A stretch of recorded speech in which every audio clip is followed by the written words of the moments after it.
6 mois plus tard, au printemps suivant, je me tenais devant un petit bâtiment rénové dans le quartier de la Croix-Rousse. Une plaque brillante était fixée à côté de la porte. Fondation Voix libérée, centre d'aide aux femmes victimes de violences économiques. Claire était à mes côtés, tenant le ruban rouge que nous allions couper ensemble. Robert et Olivier étaient là aussi, ainsi qu'une vingtaine de femmes qui seraient les premières bénéficiaires du programme. Des journalistes, des représentants de la mairie, des associations partenaires. Même Marie était venue, toujours en fauteuil roulant, mais avec un sourire sur son visage, partiellement paralysé. « Maman, » dit Claire doucement, « tu veux dire quelques mots ?» Je m'avançai vers le petit podium installé pour l'occasion. Mon cœur battait fort, mais pas de nervosité, d'excitation. « Il y a 1 an, » commençai-je, ma voix portant clairement dans l'air printanier. J'étais une femme invisible, une veuve silencieuse qui gardait des secrets, qui acceptait l'humiliation, qui se cachait derrière le confort de l'ombre. Aujourd'hui, je suis ici, devant vous tous, pour dire « plus jamais ». Un murmure d'approbation parcourut la foule. Cette fondation n'existe pas pour venger des torts passés. Elle existe pour donner à d'autres femmes ce que j'ai eu la chance de découvrir, leur propre force. Trop de femmes sont prisonnières de relations où l'argent est une arme, où le contrôle financier est une forme de violence aussi réelle que les coups.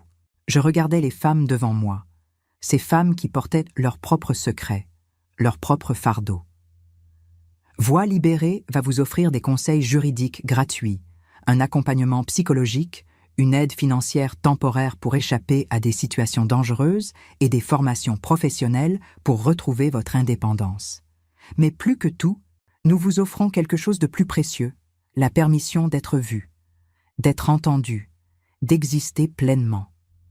Des applaudissements éclatèrent. Je sentis des larmes couler sur mes joues, mais c'étaient des larmes de joie. Claire me rejoignit, prenant ma main. Ma mère m'a appris que le silence n'est pas une faiblesse, mais qu'il ne devrait jamais être une prison, dit-elle au micro. Elle m'a montré qu'il n'est jamais trop tard pour dire la vérité, jamais trop tard pour se battre, et jamais trop tard pour recommencer. Ensemble, nous coupâmes le ruban. La porte de la fondation s'ouvrit, et les femmes entrèrent une à une, franchissant le seuil vers leur nouvelle vie. Plus tard, lors de la réception, une jeune femme d'environ 30 ans s'approcha de moi. Elle avait un œil au beurre noir mal camouflé sous le maquillage, des mains tremblantes. « Madame Renard, » dit-elle doucement, « je m'appelle Sophie, j'ai lu votre histoire dans le journal, mon mari. Il contrôle tout notre argent. Je ne peux même pas acheter des chaussures pour mes enfants sans sa permission. Et quand je demande, il me frappe. Mon cœur se serra. « Vous êtes venu ici aujourd'hui seul ?» demandai-je. « Oui, je lui ai dit que j'allais faire les courses. J'ai peut-être 2 heures avant qu'il commence à s'inquiéter. »« 2 heures, c'est suffisant pour commencer, » dis-je fermement. « Venez, je vais vous présenter à notre directrice, Madame Fontaine. Elle va vous expliquer comment nous pouvons vous aider. » Madame Fontaine était une ancienne juge à la retraite que j'avais recrutée pour diriger la fondation. Dure mais compatissante, efficace mais humaine. Exactement ce qu'il fallait. En regardant Sophie parler avec elle, je vis mon propre reflet. Pas celui de la femme battue physiquement, mais celui de la femme contrôlée, diminuée, rendue invisible par quelqu'un qui prétendait l'aimer. Robert s'approcha de moi, me tendant un verre de champagne. « Tu dois être fier, » dit-il. « Je suis comblé, » répondis-je. « Pour la première fois de ma vie, je sens que je fais quelque chose qui compte vraiment. » Henri serait fier aussi. Je pense que oui. Malgré ses défauts, au fond, il voulait faire le bien. Il s'est juste perdu en chemin. Comme beaucoup d'entre nous, dit Robert philosophiquement.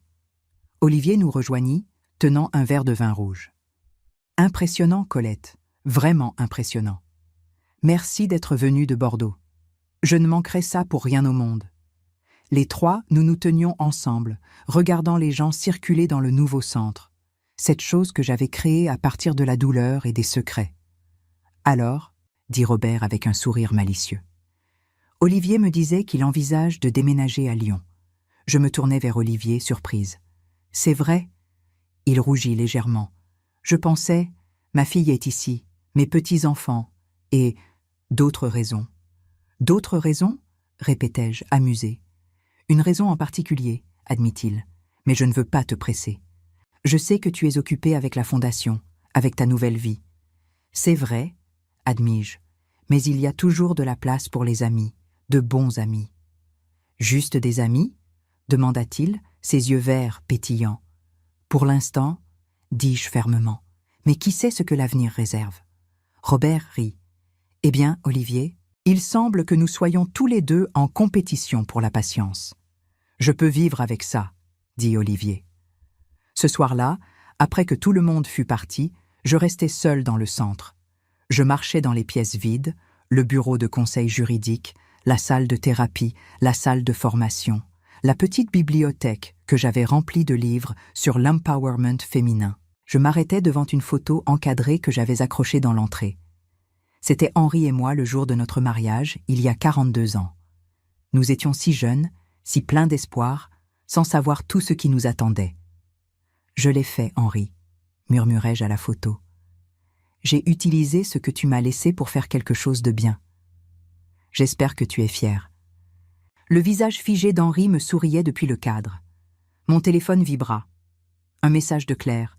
« Les enfants disent de bonne nuit, grand-mère. Lucas veut savoir si tu peux l'aider avec son projet sur les femmes importantes de l'histoire la semaine prochaine. Il veut écrire sur toi. » Je souris en tapant ma réponse. « Dis-lui que je serai honorée et que l'histoire n'est pas encore terminée. » Parce que c'était vrai. Mon histoire n'était pas terminée. J'avais 66 ans maintenant, mais je me sentais plus jeune, plus vivante que jamais. Les semaines suivantes furent un tourbillon d'activités. La Fondation commença à recevoir des demandes d'aide de toute la région Auvergne-Rhône-Alpes. Nous aidâmes Sophie à quitter son mari violent, à obtenir une ordonnance restrictive, à trouver un appartement et un travail. Elle fut notre première vraie réussite. D'autres suivirent. Martine, 60 ans, dont le mari contrôlait chaque centime de sa pension. Nadia, 28 ans, empêchée par son père de travailler ou d'étudier. Isabelle, 45 ans, piégée dans un mariage où elle devait mendier pour de l'argent pour nourrir ses enfants. Chacune de leurs histoires résonnait en moi.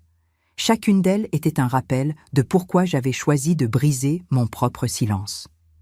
Un après-midi de juin, je reçus un appel inattendu. Une voix masculine, jeune, hésitante. « Madame Renard ? C'est Lucas, le fils de Benoît. » Mon cœur s'arrêta. Lucas, mon petit-fils, que je n'avais pas vu depuis le procès. Lucas, mon chéri. « Comment vas-tu ? » Je vais bien. Maman m'a dit que je pouvais vous appeler si je voulais. J'ai fini mon projet. Sur vous. Et je voulais vous dire quelque chose. Je t'écoute. Je vous ai détesté, pendant des mois, pour ce que vous avez fait à papa. Mais ensuite, j'ai commencé à faire des recherches, à lire sur la violence économique, à comprendre ce que papa avait vraiment fait. Et maintenant... Il s'arrêta, sa voix se brisant. Et maintenant, je comprends. Vous n'avez pas détruit notre famille. Vous l'avez libérée. Et je voulais vous dire merci. Et je suis désolée. Les larmes coulèrent librement sur mon visage. Oh, Lucas, tu n'as pas à t'excuser. Tu réagissais à une situation impossible. Je peux venir vous voir. Avec maman et Chloé ? Comme avant ? Bien sûr, toujours. Vous êtes toujours les bienvenus. Après avoir raccroché, je m'assis dans mon fauteuil, regardant par la fenêtre les toits de Lyon brillants sous le soleil d'été. Ma vie n'était pas parfaite. Il y avait encore des cicatrices, des regrets, des relations à réparer. Mais pour la première fois depuis aussi longtemps que je pouvais me souvenir, j'étais heureuse, vraiment heureuse. Le téléphone sonna à nouveau. Olivier. Colette, j'ai une question. Je t'écoute. Je cherche un appartement à Lyon. Je me demandais, si tu pourrais m'aider à chercher. Tu connais la ville mieux que moi. Je souris. Avec plaisir. Quand veux-tu commencer ? Ce week-end ? Je pourrais venir vendredi soir. Peut-être qu'on pourrait dîner ensemble. Juste nous deux ? Juste nous deux, comme au bon vieux temps, mais mieux. D'accord, dis-je, sentant quelque chose s'ouvrir dans ma poitrine. Pas de l'amour, pas encore, mais de la possibilité, de l'espoir. Mieux, répétai-je. Oui, beaucoup mieux. Le soir, je sortis sur mon balcon. La ville s'étendait devant moi, des millions de lumières scintillant dans l'obscurité, chacune représentant une vie, une histoire, des secrets gardés ou révélés. J'avais passé 65 ans à être invisible, mais maintenant, à 66 ans, j'étais enfin vue, entendue, vivante. Je levai mon verre de vin vers les étoiles. À la vérité, murmurai-je, à la liberté et au nouveau commencement. Et quelque part, dans le vent chaud de la nuit d'été, j'aurais juré entendre la voix d'Henri chuchoter. « Bien joué, ma Colette, bien joué. » Pendant le dîner, mon gendre a levé son verre et m'a humilié devant toute la famille. Je me suis tue. Tous ont ri. Mais pendant qu'il trinquait, j'observais chaque visage autour de cette table, sachant que dans quelques minutes, les secrets que j'avais gardés pendant des décennies allaient tous les détruire, un par un. Bonjour, je m'appelle Colette Renard, j'ai 65 ans, et voici l'histoire de la nuit où j'ai décidé que le silence avait un prix trop élevé.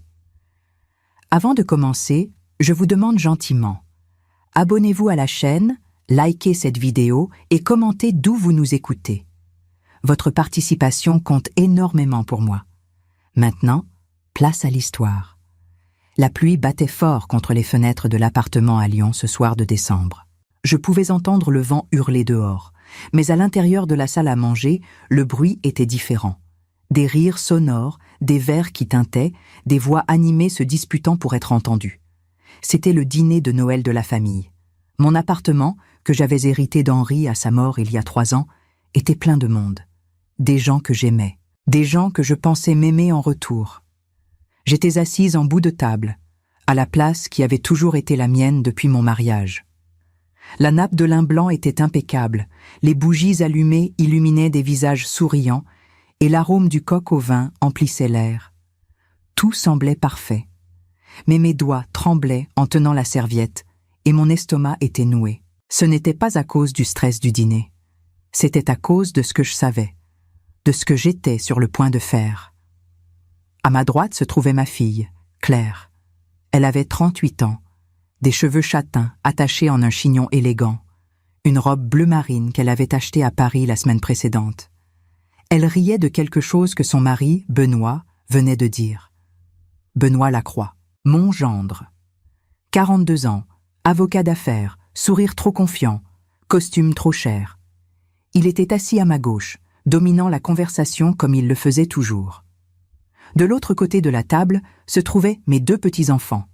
Lucas, 15 ans, tripotant son portable sous la table quand il pensait que personne ne regardait, et Chloé, 12 ans, robe rouge, yeux brillants, croyant encore que la famille était parfaite. À côté d'eux, mon frère cadet, Julien, 58 ans, et sa femme Simone. Et dans le coin, presque oubliée comme moi, se trouvait Marie, ma belle-sœur veuve, la sœur d'Henri, 70 ans, les yeux fatigués. Benoît remplit son verre de vin rouge. Un Bordeaux cher qu'il avait apporté, s'assurant de montrer l'étiquette à tout le monde. Il se leva, tapant son couteau contre son verre pour attirer l'attention. Le bruit coupa les conversations. Tous les regards se tournèrent vers lui. Mon cœur s'accéléra. Je savais ce qui allait suivre. « Un toast », dit-il, voix forte, large sourire. « À Colette, notre chère matriarche. » Tous levèrent leurs verres.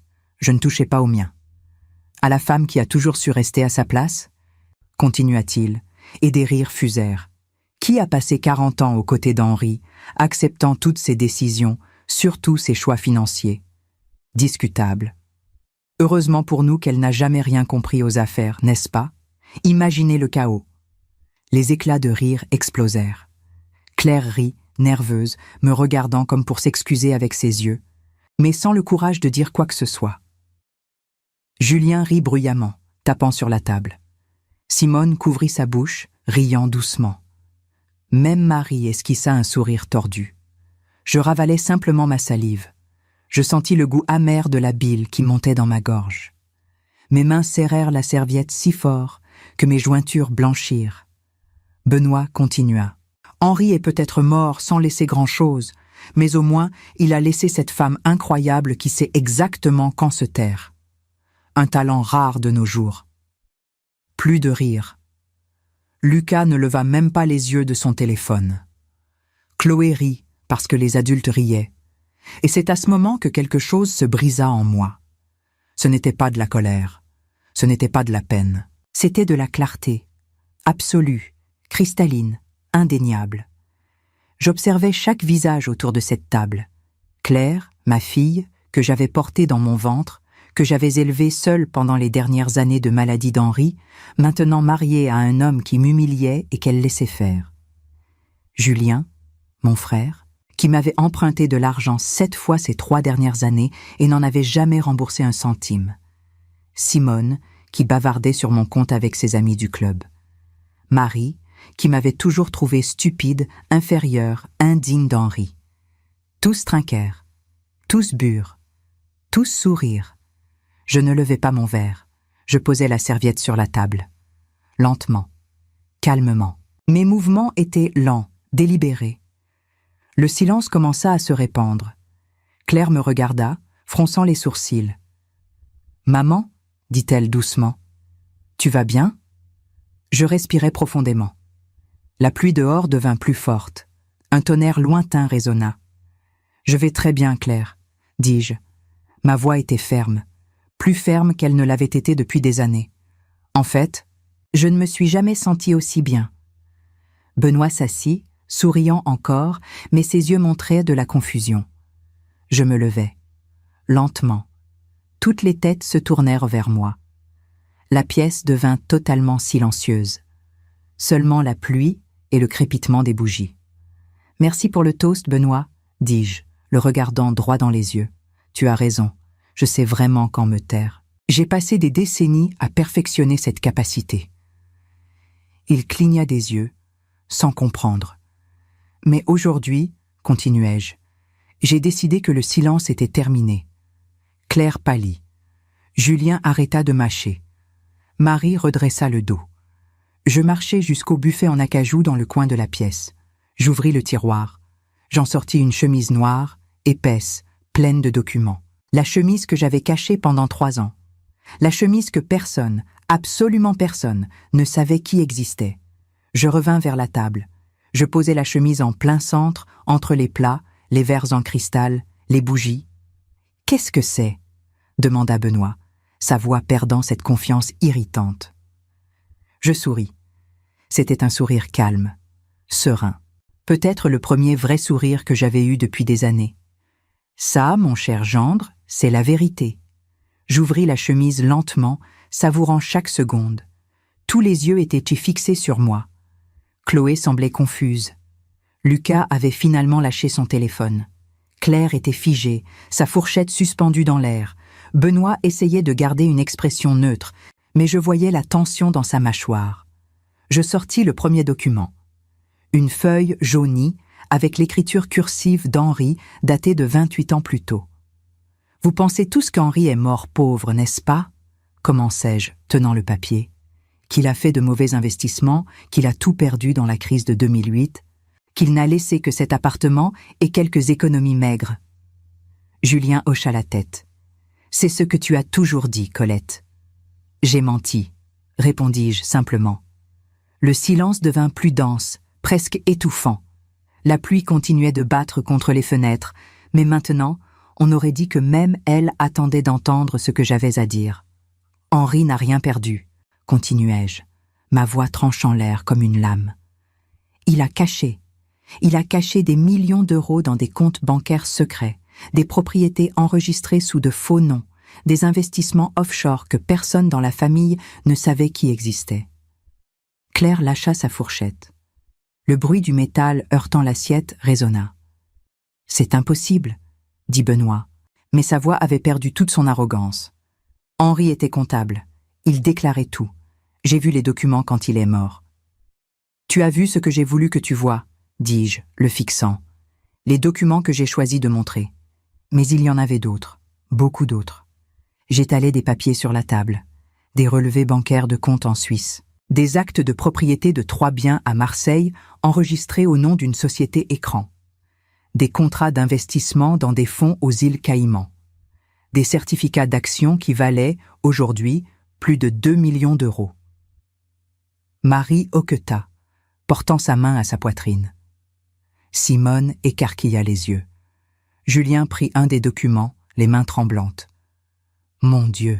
chuchota Claire. « Maman, c'est réel ?»« Absolument réel, » répondis-je. Henri a passé 30 ans à construire cet empire caché, et j'ai tout découvert 3 mois avant qu'il ne meure. Benoît essaya de prendre un des actes de propriété, mais je fus plus rapide. Je le retirai. « Je n'ai pas encore fini, » dis-je, ma voix glaciale, parce que la partie intéressante n'est pas combien Henri a caché. C'est comment il l'a fait. Je pris un autre document. Celui-ci était plus récent, imprimé sur du papier moderne, un contrat de conseil. Henri ne travaillait pas seul, expliquai-je. Il avait un associé, quelqu'un qui connaissait les failles juridiques, qui savait comment structurer des sociétés offshore, comment déplacer de l'argent sans laisser de traces. Quelqu'un qui recevait 15% de tout ce qu'il parvenait à cacher au fisc français. Je regardais directement Benoît, quelqu'un qui est encore dans cette pièce. La couleur quitta complètement son visage, totalement. Il devint blanc comme la nappe. Claire se tourna vers son mari, la voix tremblante. « Benoît ?» Il ouvrit la bouche, mais rien n'en sortit. Je continuais, implacable. Benoît Lacroix a commencé à travailler avec Henri en 2010. C'était un jeune avocat, ambitieux, sans scrupules. Henri l'a embauché officiellement comme conseiller juridique de l'entreprise. Mais le vrai travail se faisait dans l'ombre. Il montait des sociétés écrans, transférait des bénéfices vers des paradis fiscaux, créait de faux contrats pour justifier des mouvements suspects. Je jetai le contrat devant Benoît. Sa signature était là, à la fin de la page, claire et incontestable. « Tu as reçu plus de 300 000 € sur 8 ans, dis-je. C'est avec cet argent que tu as ouvert ton propre cabinet. C'est avec cet argent que tu as acheté cette BMW.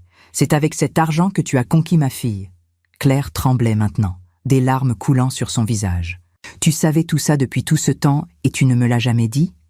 Je me tournai vers elle et ma voix devint plus douce, mais toujours ferme.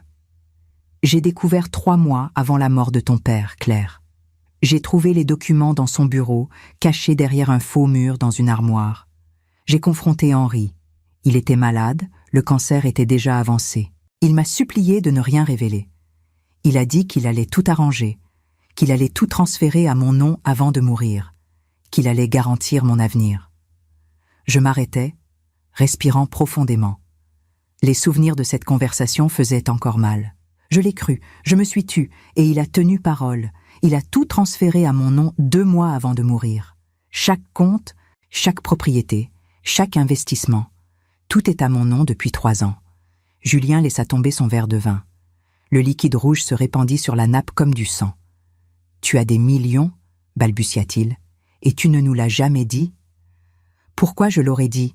rétorquai-je, me tournant vers lui. « Pour que tu puisses me demander encore plus d'argent. De l'argent que tu n'as jamais remboursé. 7 prêts, Julien.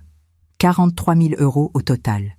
Je n'ai jamais revu un centime. » Il ouvrit la bouche, mais je levai la main. « Et ce n'était pas que toi. Simone, tu m'as demandé 15 000 pour rénover la cuisine. La cuisine que tu as rénovée a coûté 8 000. Où sont passés les 7 autres, Simone? Dans ce sac Louis Vuitton que tu portes aujourd'hui ?» Simone devint rouge, incapable de me regarder. Je me tournai vers Marie. La vieille dame était rigide, les mains croisées sur ses genoux. « Et toi, Marie, chère belle-sœur, toi qui m'as toujours trouvée inférieure, toujours pensé qu'Henri méritait mieux, toujours traitée comme une domestique dans ta propre maison. Tu savais qu'Henri t'a exclu du testament? Qu'il m'a expressément demandé de ne pas te donner un centime ?» Marie hoqueta. « Il n'aurait pas fait ça. »« Il l'a fait, » confirmai-je. « Parce que tu m'as maltraité, moi et Claire, pendant des années. Il l'a vu et il n'a jamais oublié. » Le silence était maintenant absolu. Seulement la pluie, de plus en plus forte, et la respiration lourde de tous autour de la table. Benoît trouva finalement sa voix. Elle était tremblante, désespérée. « Colette, nous pouvons parler de ça, nous pouvons. »« Nous ne pouvons rien, » coupai-je, « parce que je n'ai pas encore fini. » Je pris une autre enveloppe. Celle-ci était scellée avec un tampon officiel. « Voici le 2e secret, » dis-je. « Le secret qui va te détruire complètement, Benoît. » Claire sanglotait maintenant, ses mains couvrant son visage. Chloé commença à pleurer aussi, sans comprendre ce qui se passait. Lucas semblait pétrifié. J'ouvris l'enveloppe. J'en sortis une seule feuille. Claire n'est pas la fille d'Henri. Le monde s'arrêta. Claire leva les yeux, le visage mouillé de larmes, les lèvres tremblantes. « Qu'est-ce que tu as dit ?» Je tins la feuille à deux mains. Un test ADN, daté de mars 1986, 1 mois après la naissance de Claire. Henri était stérile, dis-je, chaque mot pesant des tonnes. Un accident de moto quand il avait 20 ans. Il ne pourrait jamais avoir d'enfant biologique. Mais il ne me l'a jamais dit. Je l'ai découvert après nos fiançailles. Il avait peur que j'annule le mariage. Claire hyperventilait maintenant. Benoît attrapa son bras, mais elle se dégagea violemment. Je l'aimais trop pour le quitter, continuai-je, des larmes commençant à se former dans mes propres yeux maintenant. J'ai accepté. Nous avons décidé d'essayer l'adoption, mais avant ça, j'ai commis une erreur. Julien était figé, me regardant comme s'il ne m'avait jamais vu de sa vie. J'ai eu une liaison, ça a duré 3 mois, avec un collègue de travail de la banque où j'étais secrétaire, un homme nommé Olivier Moreau. Quand j'ai découvert que j'étais enceinte, j'ai paniqué. J'ai mis fin à la liaison. Je n'ai jamais rien dit à Olivier. J'ai tout dit à Henri. Je regardais Claire, implorant avec mes yeux qu'elle comprenne. Henri m'a pardonné. Il a dit que c'était un cadeau, que c'était sa chance d'être père. Il t'a déclaré comme sa fille. Il t'a élevée. Il t'a aimée plus que tout au monde. Tu étais la prunelle de ses yeux, Claire. Ça n'a jamais été un mensonge. Mais je ne suis pas sa fille, chuchota Claire, la voix brisée. Biologiquement, non, admis-je. Mais pour tout ce qui compte, tu l'as toujours été. Benoît explosa. C'est dingue. Pourquoi tu détruis tout maintenant? Pourquoi? Je me tournai vers lui et toute la douceur disparut de ma voix. Parce que tu m'as humiliée. Parce que tu t'es moqué de moi. Parce que tu as passé des années à me traiter d'idiote, de poids mort, de femme ignorante qui ne comprend rien. Ma voix monta, résonnant dans la pièce. Mais je comprends tout, Benoît. Je comprends chaque centime que tu as volé avec mon mari. Je comprends chaque faux contrat que tu as créé. Je comprends chaque mensonge que tu as raconté à ma fille. Je pris un autre document. Celui-ci était surligné en jaune. Et je comprends ça aussi. Je le jetai devant lui. C'était un relevé bancaire, d'un compte au nom de Benoît, avec des versements réguliers d'une source inconnue. « Tu as une maîtresse, dis-je calmement. Depuis 2 ans, une étudiante en droit de 24 ans, Anaïs Dubois. Tu lui loues un appartement rue de la République, 3 000 € par mois, prélevé sur ce compte secret que tu as ouvert avec l'argent volé d'Henri. Un instant, s'il vous plaît. Si vous aimez cette histoire, n'oubliez pas de vous abonner et de liker la vidéo. Merci et continuons. » Claire se leva si brusquement que sa chaise tomba en arrière. Le fracas résonna comme un coup de feu. « Quoi ?» hurla-t-elle. Benoît devint livide. « C'est... J'ai des photos, dis-je, sortant une enveloppe. Des relevés bancaires, des messages, tout. J'étalai les photos sur la table. Benoît et une jeune femme blonde devant un immeuble, s'embrassant dans un café, entrant ensemble dans un hôtel. Claire attrapa une photo, ses mains tremblant tellement qu'elle pouvait à peine la tenir. « 2 ans, chuchota-t-elle. Pendant 2 ans. Pendant 2 ans, il te trompait, confirmai-je. Pendant qu'il te disait qu'il travaillait tard au cabinet, pendant qu'il te racontait qu'il était en déplacement à Marseille, pendant qu'il t'humiliait devant ta famille. » Benoît essaya de se lever, mais Julien le poussa en arrière. « Assieds-toi, » gronda mon frère, toute trace d'humour disparue de son visage. « Ce n'est pas tout, » continuai-je, ma voix maintenant aussi froide que la glace. « Il y a un 3e secret, le pire de tous. » Je sortis un dernier document. Celui-ci était un rapport médical. « Benoît, » dis-je, « quand as-tu passé ton dernier test de dépistage ?» Il pâlit encore plus, si c'était possible. « De quoi tu parles ?» demanda Claire, sa voix montant dans les aigus. « Ton mari a contracté une infection sexuellement transmissible, dis-je, regardant Benoît droit dans les yeux. La gonorrhée. Il y a 6 mois, il s'est fait soigner. Mais il ne te l'a jamais dit, Claire. Il ne t'a jamais suggéré de te faire tester. » Claire porta sa main à sa bouche, son visage devenant vert. « Comment tu sais ça ? Balbutia Benoît. Parce que j'ai engagé un détective privé, répondis-je simplement. Il y a 1 an, quand j'ai commencé à remarquer ton comportement étrange, les retards constants, les mensonges, les factures que tu cachais. Je me tournais vers Claire. Je voulais te protéger. Je voulais être sûre avant de te dire quoi que ce soit. Alors j'ai attendu. J'ai collecté les preuves. Et ce soir, quand il m'a humiliée devant toute la famille, j'ai décidé que c'en était assez. Claire se tourna vers Benoît et la rage dans ses yeux aurait pu faire fondre l'acier. « Sors, dit-elle, sa voix tremblante mais ferme. Sors de cette maison, maintenant. Claire, attends, on peut. Sors, hurla-t-elle. Benoît regarda autour de lui, cherchant du soutien. Mais tous les visages étaient durs, impitoyables. Même Marie, qui n'avait jamais aimé Claire, le regardait avec dégoût. Il se leva lentement, ramassa sa veste. À la porte, il se retourna une dernière fois. « Tu vas le regretter, Colette, » dit-il, essayant de retrouver un semblant de dignité. « Non, » répondis-je calmement, « c'est toi qui vas regretter. Parce que demain matin, ces documents seront sur le bureau du procureur. Fraude fiscale, blanchiment d'argent, complicité. Tu passeras les 10 prochaines années en prison, Benoît. » Il ouvrit la bouche, la referma, puis sortit en claquant la porte. Le silence qui suivit était épais, lourd, oppressant. Claire s'effondra sur sa chaise, sanglotant. Chloé courut vers elle, l'entourant de ses bras. Lucas restait figé, les yeux écarquillés. Julien me regardait, bouche ouverte. « Tu as tout planifié, » murmura-t-il. « Oui, admis-je, chaque détail, pendant 3 ans. »« Pourquoi maintenant ?» demanda Simone, sa voix à peine audible. Je regardais chacun d'eux, ces gens que j'avais appelés famille. « Parce que j'en avais assez, » dis-je simplement. Assez d'être traitée comme si j'étais invisible, assez d'être ridiculisée, assez de garder des secrets pour protéger des gens qui ne me respectaient pas. Marie se leva, s'appuyant sur sa canne. « Henri aurait eu honte de toi, » cracha-t-elle. Je la regardais et pour la première fois de ma vie, je ne me sentis pas inférieure à elle. « Henri m'a demandé de faire exactement ça, » répondis-je. Dans sa dernière lettre, il m'a dit « Si jamais il te traite mal, Colette, montre-leur qui tu es vraiment. Ne reste pas dans l'ombre. » Marie cligna des yeux, choquée. « Il ne dirait jamais. »« Il l'a dit, » insistai-je. « Et j'ai la lettre pour le prouver. » Je la sortis de la chemise, l'écriture tremblante d'Henri sur du papier à lettres jaunies. « Ma chère Colette, » lus-je à voix haute, « si tu lis ceci, je suis partie.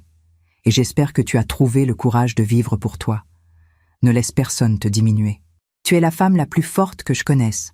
Montre-leur. » Ma voix se brisa sur les derniers mots. Claire me regarda à travers ses larmes. « Maman, » chuchota-t-elle, « je suis tellement désolée. »« Je sais, » dis-je doucement. « Mais maintenant, tu connais la vérité. Toute la vérité. Et tu peux décider qui tu veux être. » La pluie continuait de battre contre les fenêtres. Le tonnerre grondait au loin. Et dans cette salle à manger, au milieu des ruines de tant de mensonges, quelque chose de nouveau commençait à naître. La vérité. Les minutes qui suivirent furent un mélange chaotique de sanglots, de silences lourds et de regards perdus. Claire tenait Chloé contre elle, la petite pleurant sans comprendre pourquoi le monde de sa famille venait de s'effondrer. Lucas s'était levé et était parti dans sa chambre sans un mot, le visage fermé, les poings serrés. Julien et Simone restaient figés, comme 2 statues de sel, incapables de bouger ou de parler. Marie fut la première à briser le silence. Elle se leva péniblement, s'appuyant sur sa canne, son visage ridé tordu par un mélange de rage et d'humiliation. « Tu as détruit cette famille, » siffla-t-elle, pointant sa canne vers moi. « Henri doit se retourner dans sa tombe. » Je la regardai calmement, sans ciller. « Henri savait exactement qui j'étais, » répondis-je. « Il connaissait ma force. C'est toi qui ne l'as jamais vue. » Marie cracha presque ces mots suivants. « Tu n'es qu'une. » « Attention, » l'interrompis-je, ma voix devenant glaciale. « Choisis bien tes mots, Marie. Parce que j'ai encore des secrets sur toi. des secrets qu'Henri m'a confiés avant de mourir, des choses que tu as faites il y a longtemps, des choses que tu ne voudrais pas que tes petits-enfants sachent. » Elle se figea, ses lèvres tremblant. Puis, sans un mot de plus, elle se dirigea vers la porte, boitant, et sortit dans la nuit pluvieuse. Julien se leva à son tour, Simone accrochée à son bras. « On devrait y aller, » marmonna-t-il, évitant mon regard. « Julien » dis-je fermement. Il s'arrêta, dos tourné. « Les 43 000 €, je veux qu'ils soient remboursés. Tu as 3 mois. » Il tourna la tête légèrement, juste assez pour que je voie son profil. « Et si je ne peux pas ? Alors je ferai comme avec Benoît, » répondis-je simplement. « Je révélerai tout. Les prêts frauduleux que tu as contractés en utilisant de faux documents, les dettes que tu caches à Simone. Tout. » Simone se raidit à côté de lui. Elle ne savait pas. Bien sûr qu'elle ne savait pas. « Tu as toujours su ?» demanda Julien, sa voix à peine un murmure. « J'ai toujours su, » confirmai-je. « Henri avait accès à tes comptes bancaires. Il me montrait tout. Il voulait te protéger. Mais moi, je n'ai plus cette obligation. » Ils partirent sans rien ajouter, la porte se refermant doucement derrière eux. Et puis, il n'y eut plus que Claire, Chloé et moi, dans cette grande pièce remplie de bougies mourantes et de nourriture intouchée. Claire leva enfin les yeux vers moi. Son maquillage avait coulé, laissant des traînées noires sur ses joues. Ses yeux étaient rouges, gonflés. « Pourquoi tu ne m'as rien dit ?» demanda-t-elle, sa voix éraillée. « Sur papa, sur ma vraie paternité. Pourquoi attendre si longtemps ?» Je m'assis lentement, mes genoux craquant. La fatigue commençait à me peser, mais je devais finir. Elle méritait toute la vérité. « Parce que Henri était ton vrai père, » dis-je doucement. « Peu importe la biologie, il t'a choisi, il t'a aimé. Et tant qu'il était en vie, je ne pouvais pas trahir ce lien. Mais maintenant il est mort, » dit Claire amèrement. « Maintenant tu es une femme adulte, » corrigeai-je. « Une femme qui mérite de connaître son histoire complète. Pas pour te blesser, Claire, mais pour te libérer. » « Me libérer ?» Elle rit, un rire sans joie. « Tu viens de détruire mon mariage ? De révéler que mon père n'était pas mon père, que tu as caché des millions pendant des années. Comment ça me libère ?» Je tendis la main vers elle à travers la table. Elle hésita, puis la prit. « Parce que maintenant tu sais qui sont les gens autour de toi, » dis-je. « Tu sais qui t'aiment vraiment et qui t'utilise. Tu sais que ton mari te trahissait, te mentait, te mettait en danger. Tu sais que ton oncle profitait de ta grand-mère. Tu sais tout. Et mon vrai père, » chuchota-t-elle, « Olivier Moreau, il sait que j'existe ?» Je secouai la tête. « Non, je ne lui ai jamais dit, mais j'ai son adresse. Si tu veux le rencontrer, je t'aiderai. » Claire retira sa main, se frottant le visage. « Je ne sais pas ce que je veux, » avoua-t-elle. « Je ne sais plus rien. » Chloé leva la tête de l'épaule de sa mère. « Grand-mère » dit-elle, sa petite voix tremblante. « Papa est vraiment méchant ?» Mon cœur se serra. Cette enfant innocente, prise dans un tourbillon qu'elle ne comprenait pas. « Ton papa a fait des choses mauvaises, » dis-je doucement. « Mais il t'aime, Chloé. Ça, c'est réel. Parfois, les adultes font des erreurs terribles, même quand ils aiment leurs enfants. Est-ce que je vais le revoir ?» Claire caressa les cheveux de sa fille. « Oui, ma chérie, mais les choses vont changer. On ne vivra plus avec lui. » Chloé se remit à pleurer, et Claire la serra plus fort. Je me levai, mes jambes raides après être restée assise si longtemps. Je commençai à débarrasser la table, empilant les assiettes pleines de nourriture froide. « Maman, laisse, » dit Claire, « je vais faire ça. »« Non, » répondis-je. « Va coucher Chloé, et va voir Lucas, il a besoin de toi ce soir. » Claire hocha la tête, prenant Chloé par la main et montant l'escalier vers les chambres d'invités à l'étage. Je restais seule dans la salle à manger. Les bougies s'étaient presque toutes éteintes. La pluie avait ralenti à un murmure constant. Je regardais la table en désordre, les documents éparpillés, les verres renversés, les restes d'un dîner qui avait commencé dans la joie et s'était terminé dans la destruction. Mais étrangement, je ne ressentais pas de regret. Pour la première fois depuis la mort d'Henri, je me sentais légère, comme si un énorme poids avait été retiré de mes épaules. Les secrets que j'avais portés pendant si longtemps n'étaient plus les miens à garder. Je m'assis dans le fauteuil près de la fenêtre, regardant la pluie glisser sur la vitre. Lyon scintillait au loin, les lumières de la ville se reflétant dans les rues mouillées. Mon téléphone vibra. Un message de mon avocat, Maître Durand. Il avait reçu les documents que je lui avais envoyés plus tôt dans la journée. Tout est en ordre. Procédure lancée demain matin. Vous êtes sûr de vouloir aller jusqu'au bout? Je tapais ma réponse sans hésitation. Absolument certaine. Un autre message apparut, un numéro inconnu. Tu vas payer pour ça, vieille folle. Benoît, évidemment. Je bloquais le numéro sans répondre. Il pouvait menacer autant qu'il voulait. J'avais la loi de mon côté maintenant. J'entendis des pas dans l'escalier. Claire descendait, seule. « Ils dorment ?» demandai-je. Elle hocha la tête, venant s'asseoir dans le fauteuil en face du mien. « Lucas est en colère. Il ne comprend pas pourquoi tu as fait ça ce soir. Pourquoi devant tout le monde ?»« Parce que tout le monde avait besoin d'entendre. » Répondis-je. « Pas seulement toi. Chacun d'entre eux devait comprendre que leurs actions ont des conséquences. »« Benoît me hait maintenant, » dit Claire doucement. « Benoît te haïssait déjà, » corrigeai-je. « Sinon il ne t'aurait pas trompé. Sinon il ne t'aurait pas exposé à une maladie sans te le dire.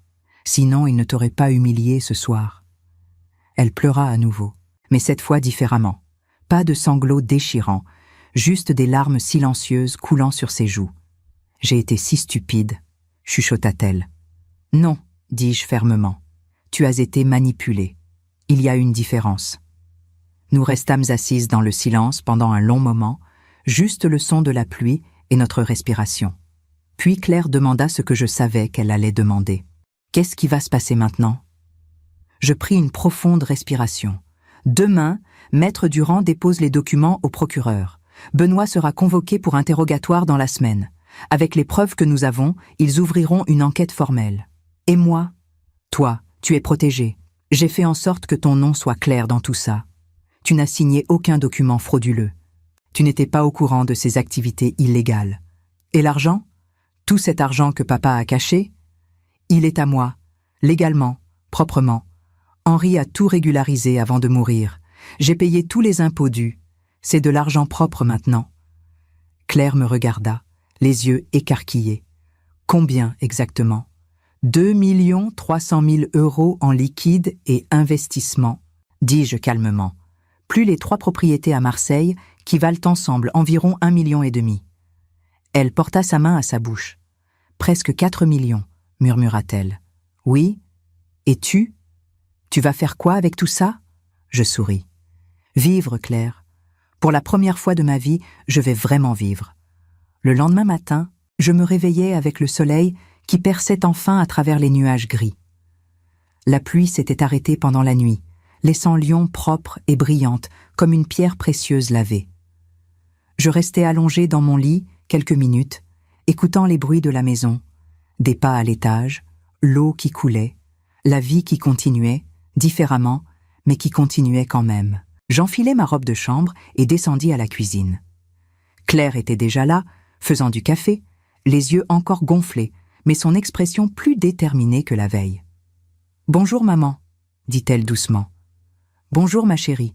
Tu as dormi ?»« Un peu, les enfants dorment encore. » Je versai du café dans une tasse, ajoutant le sucre et la crème comme je le faisais depuis 40 ans. Ce geste simple, routinier, me rassurait d'une certaine manière. « J'ai réfléchi toute la nuit, » dit Claire, s'asseyant à la table de la cuisine.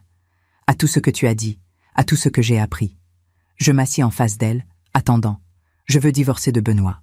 Immédiatement. »« Bonne décision, » dis-je calmement. « Mais je ne veux pas de son argent. Rien qui vienne de lui ou de ce qu'il a fait avec papa. »« Tu n'auras pas à le prendre, » la rassurai-je. « L'argent que Henri a gagné illégalement sera saisi par l'État quand l'enquête aboutira. L'appartement et les biens que Benoît a acquis légalement te reviendront dans le divorce. C'est suffisant pour toi et les enfants. » Elle hocha la tête, puis hésita. « Et Olivier Moreau, mon père biologique. » Mon cœur se serra. J'avais su que cette question viendrait. « Qu'est-ce que tu veux savoir ?»« Tout, » dit-elle simplement. « Qui il est, où il est, pourquoi tu as choisi de ne jamais lui dire ?» Je respirais profondément, regardant par la fenêtre les toits mouillés de Lyon. Olivier travaillait à la Banque de Lyon quand je l'ai rencontré. J'avais 27 ans. Henri et moi essayions d'avoir un enfant depuis 2 ans, sans succès. Je ne savais pas encore qu'il était stérile. Olivier était différent, drôle, spontané, plein de vie. L'opposé d'Henri à bien des égards. Claire écoutait intensément, ses doigts serrés autour de sa tasse. La liaison a commencé après une fête de bureau. Je savais que c'était mal. Je me détestais pour ça. Mais pendant 3 mois, j'ai eu l'impression d'être quelqu'un d'autre, quelqu'un de libre. Et quand tu as découvert que tu étais enceinte, j'ai paniqué. J'ai immédiatement rompu avec Olivier. Il ne comprenait pas pourquoi, je ne pouvais pas lui dire. Et puis j'ai tout avoué à Henri. Il a dû être dévasté. Il l'était, admis-je, les larmes me montant aux yeux au souvenir. Mais il m'a aussi pardonné. Il a dit que c'était sa faute, qu'il aurait dû me dire dès le début qu'il ne pouvait pas avoir d'enfant. Il a vu ta grossesse comme un miracle, une seconde chance pour nous deux. Et Olivier, qu'est-ce qu'il est devenu? Il a quitté la banque 6 mois après ta naissance. Il est parti travailler à Bordeaux. Je l'ai suivi pendant quelques années. Juste pour savoir ce qu'il devenait. Il s'est marié, a eu 2 enfants, a divorcé. Aujourd'hui, il est retraité. Il vit seul dans un petit appartement à Bordeaux. Claire se leva, marchant jusqu'à la fenêtre, les bras croisés. Est-ce qu'il est quelqu'un de bien? Je pense que oui, répondis-je honnêtement. Mais je ne le connais plus. L'homme que j'ai connu il y a presque 40 ans n'est peut-être plus le même. Je veux le rencontrer, dit Claire brusquement, se retournant vers moi. Pas maintenant, pas tout de suite, mais je veux savoir qui il est. Je t'aiderai, promis-je, quand tu seras prête. Des pas retentirent dans l'escalier. Lucas apparut dans l'encadrement de la porte, en pyjama, les cheveux ébouriffés. « Grand-mère, dit-il, sa voix froide, je veux rentrer à la maison. » Claire se tourna vers son fils. « Lucas, on doit parler de... »« Je ne veux pas parler, coupa-t-il. Je veux juste partir d'ici. » Je voyais la douleur dans ses yeux. Un garçon de 15 ans qui venait de voir son monde s'effondrer, qui avait appris que son père était un criminel et un infidèle, que sa famille était construite sur des mensonges. « Lucas, dis-je doucement, je sais que tu es en colère. » En colère? Il rit amèrement. « Vous avez humilié mon père devant tout le monde. Vous avez détruit notre famille. Pourquoi vous avez fait ça? »« Parce que ton père m'a humilié d'abord, » répondis-je calmement. « Parce qu'il humiliait ta mère depuis des années. Parce qu'il vous mentait à tous. Il vous a juste taquiné. C'était une blague. »« Ce n'était pas une blague, Lucas, » intervint Claire, sa voix tremblante. « Ton père a été cruel. Pas juste hier soir, depuis longtemps. » « Et alors quoi? Grand-mère avait le droit de tout détruire? » Je me levai, marchant vers mon petit-fils. Il se raidit, mais je posai doucement ma main sur son épaule. « Un jour, Lucas, tu comprendras qu'il y a des choses qu'on ne peut pas laisser passer, des humiliations qu'on ne peut pas accepter. Ta mère méritait de savoir la vérité sur son mari. Tu méritais de savoir qui est vraiment ton père. »« Je savais qui il était, » dit Lucas, les larmes commençant à couler maintenant. « C'était mon père. Maintenant, je ne sais plus rien. »« Ton père t'aime, » dis-je fermement. « Ça, c'est vrai. Mais l'amour ne suffit pas quand il y a trahison, mensonge et danger. » Lucas se dégagea, essuya ses yeux avec le dos de sa main. « Je veux quand même partir. » Claire soupira. « D'accord. On rentre à la maison cet après-midi. On a besoin d'être ensemble, juste nous 3. » Lucas hocha la tête et remonta à l'étage, sans un mot de plus. Claire se tourna vers moi, l'air épuisé. « Il va me détester aussi maintenant. »« Non, » la rassurai-je. « Il est juste perdu. Donne-lui du temps. » Mon téléphone sonna. Maître Durand. « Colette, » dit-il sans préambule. « Les documents ont été déposés. Le procureur a ouvert une enquête formelle. Benoît Lacroix sera convoqué demain matin. »« Parfait, » répondis-je. « Il y a autre chose. Il a engagé Maître Fournier, un des meilleurs avocats pénalistes de Lyon. Ça ne changera rien. Les preuves sont irréfutables. Peut-être, mais attendez-vous à ce qu'il se batte et à ce qu'il essaie de vous salir dans le processus. »« Qu'il essaie ?» dis-je froidement. « J'ai 65 ans et rien à perdre. » Après avoir raccroché, je retrouvai Claire toujours dans la cuisine. « C'était l'avocat ?» demanda-t-elle. « Oui, l'enquête est lancée. » Elle hocha la tête, puis me regarda avec une expression que je ne pouvais pas tout à fait déchiffrer. « Maman, qu'est-ce que tu vas faire maintenant? Avec tout cet argent, avec ta vie ?» Je souris. « J'ai un plan, en fait. »« Vraiment? Les propriétés à Marseille, je vais les vendre. Avec cet argent, je vais créer une fondation. Une fondation. Pour les femmes victimes de violences économiques. Les femmes qui sont contrôlées par leur mari à travers l'argent, qui ne peuvent pas partir parce qu'elles n'ont pas de ressources, qui sont humiliées et diminuées comme je l'ai été. » Claire me regarda, les yeux écarquillés. « C'est une merveilleuse idée, maman. C'est ce que Henri aurait voulu, » dis-je doucement. Au fond, malgré ses défauts, il voulait que je sois forte. Il me l'a dit dans sa dernière lettre. Il voulait que j'utilise cet argent pour faire quelque chose de bien. Et le reste? Les 2 millions en investissement? Une partie pour toi et les enfants, pour que vous soyez en sécurité pendant le divorce et après.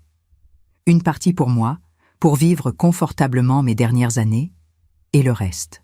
Aaron verra. Claire vint vers moi et, pour la première fois depuis des années, m'enlaça vraiment. Pas une étreinte polie, forcée, mais une vraie étreinte, pleine de gratitude et d'amour. « Merci, maman », chuchota-t-elle, pour m'avoir libérée. Je la serrai fort, respirant l'odeur de son shampoing, sentant son cœur battre contre le mien. « C'est moi qui devrais te remercier, » murmurai-je. « Tu m'as donné une raison de me battre. » L'après-midi même, Claire et les enfants partirent. Je les regardais depuis ma fenêtre charger leurs valises dans la voiture, Lucas le visage fermé, Chloé encore confuse, Claire épuisée, mais debout. Elle me fit un signe de la main avant de démarrer. Je le lui rendis, puis la voiture disparut au coin de la rue, avalée par la circulation lyonnaise. Le silence qui suivit leur départ était différent de celui d'avant. Ce n'était plus le silence de l'attente, du secret gardé. C'était un silence de commencement, de page blanche. Je retournais dans la salle à manger, maintenant propre, rangée, comme si rien ne s'était passé la veille. Mais tout avait changé. Je passais le reste de la journée à trier des documents, à préparer des dossiers pour Maître Durand, à organiser ma nouvelle vie. Vers 18 heures, mon téléphone sonna. Un numéro que je ne reconnaissais pas. « Allô ? Colette Renard ?» Une voix masculine, grave, formelle. « Oui, c'est moi. »« Commissaire Marchand, brigade financière de Lyon. J'aurais besoin que vous veniez faire une déposition concernant Henri Renard et Benoît Lacroix. Quand ? Demain matin, 9 heures, si possible. Je serai là. » Après avoir raccroché, je m'assis dans mon fauteuil, regardant la ville s'illuminer à mesure que le soir tombait. Demain, je raconterai toute l'histoire à la police. Chaque détail, chaque document, chaque mensonge. Cela prendrait des heures, peut-être des jours. Mais j'étais prête. Le lendemain matin, je me préparais avec soin. Tailleur gris sobre, cheveux attachés, maquillage discret. Je voulais avoir l'air de ce que j'étais. Une femme respectable, crédible, qui disait la vérité. Au commissariat, le commissaire Marchand m'accueillit avec une poignée de main ferme. C'était un homme d'une 50aine d'années, cheveux grisonnants, regard perçant, mais pas hostile. « Madame Renard, merci d'être venue. Installons-nous dans la salle d'interrogatoire numéro 3. » La pièce était petite, austère. Une table en métal, 4 chaises, un enregistreur. Marchand s'assit en face de moi, accompagné d'une femme plus jeune qu'il présenta comme la lieutenant Rousseau. « Nous allons enregistrer cette déposition, » expliqua Marchand. « Vous pouvez prendre votre temps. Commencez par le début. » Je respirais profondément et commençais. Je leur racontais comment j'avais découvert les documents d'Henri 3 mois avant sa mort. Comment il m'avait tout avoué. Comment Benoît était impliqué depuis 2010. Je sortis les copies que j'avais préparées, contrats, relevés bancaires, emails, tout. Rousseau prenait des notes frénétiquement. Marchand écoutait, hochant la tête de temps en temps, posant des questions précises. « Ces comptes en Suisse, vous y avez accès ? » ?»« Oui. Henri a tout transféré à mon nom en 2022. J'ai tous les codes, tous les documents de transfert. » »« Et vous n'avez pas touché à cet argent depuis ? » ?»« J'ai régularisé la situation fiscale. J'ai payé tous les impôts dus sur ces sommes. J'ai les reçus du Trésor public. » Marchand leva un sourcil. Vous avez régularisé des millions d'euros cachés sans que personne ne le sache? Mon avocat, Maître Durand, m'a aidé. Tout est légal maintenant. Je n'ai rien à cacher. L'interrogatoire dura 4 heures. Ils passèrent en revue chaque document, chaque transaction, chaque détail de l'association entre Henri et Benoît. À la fin, Marchand se pencha en arrière dans sa chaise, l'air impressionné malgré lui. « Madame Renard, je dois dire que c'est rare de voir quelqu'un venir nous apporter un dossier aussi complet. Habituellement, c'est nous qui devons creuser pendant des mois. J'ai eu 3 ans pour préparer, répondis-je simplement. Pourquoi maintenant? Demanda Rousseau. Pourquoi pas il y a 3 ans? Je la regardais dans les yeux, parce que j'avais besoin de protéger ma fille d'abord, de m'assurer qu'elle ne serait pas impliquée, et parce que je devais attendre le bon moment. Le bon moment? Répéta Marchand. Le moment où je serai assez forte pour affronter les conséquences. Ils échangèrent un regard. Vous savez que Benoît Lacroix va probablement vous poursuivre en diffamation? Essayez de vous faire passer pour une femme vindicative, avertit Marchand. Je sais, mais j'ai la vérité de mon côté, et contrairement à lui, je peux dormir la nuit. Rousseau sourit légèrement. Vous êtes une femme remarquable, Madame Renard. Non, dis-je en me levant. Je suis juste une femme qui en a eu assez d'être invisible. En sortant du commissariat, je me sentis encore plus légère. Chaque étape, chaque révélation enlevait un autre poids de mes épaules. Mon téléphone vibra. Un message de Claire. Benoît est venu chercher ses affaires. Il était furieux. Il a menacé de demander la garde des enfants. Maman, j'ai peur. Je m'arrêtai net sur le trottoir, le sang bouillonnant dans mes veines. Il osait menacer ma fille. Après tout ce qu'il avait fait? J'appelai immédiatement Claire. Ne t'inquiète pas, dis-je fermement. Il ne peut rien faire. Aucun juge ne lui donnera la garde avec une enquête criminelle en cours. Et s'il continue à te harceler, on demandera une ordonnance restrictive. Il a dit qu'il allait te détruire, sanglota Claire, qu'il allait révéler des choses sur toi et papa. Qu'il essaie, répondis-je froidement. Je n'ai plus de secret, Claire. Tout est déjà sur la table. Il n'a plus aucun pouvoir. Tu en es sûre? Absolument certaine. Après avoir raccroché, je pris un taxi pour rentrer chez moi. En chemin, je réfléchissais. Benoît était acculé, dangereux comme un animal blessé. Il allait se battre avec toutes les armes qu'il avait. Mais j'avais prévu cela aussi. De retour à l'appartement, je sortis un autre dossier de mon coffre-fort. Un dossier que je n'avais pas montré à la police. Pas encore.